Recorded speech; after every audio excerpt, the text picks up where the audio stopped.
Désormais, le Centre national ovin de Béoumi, c'est du matériel agropastoral défectueux. La salle de formation, les chambres de passage des cadres de la production animale, les foyers, les dortoirs, la cuisine, le réfectoire des stagiaires, des installations, toutes envahies par la broussaille. La direction de l'ancien Sénat, incendiée par un individu qui a perdu la raison, pour achever l'œuvre de destruction du centre. Voilà ce qui reste de l'université de l'élevage en Afrique de l'Ouest.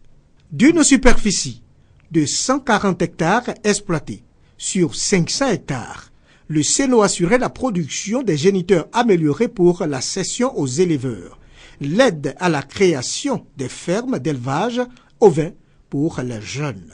Après la période de guerre, ce centre attend toujours sa réhabilitation.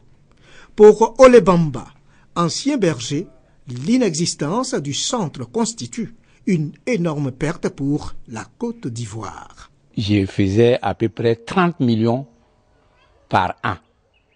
Donc c'est ce qui faisait le fonds propre du CNO. C'est là maintenant les investisseurs donnaient pour ajouter. Là c'était dans les débuts. Mais ici on était à 1000 brebis. Et sinon on partait déjà à 2000 brebis. Ça veut dire qu'on n'aurait plus besoin d'assez d'investisseurs. On pourrait même profiter de nos recettes même pour travailler.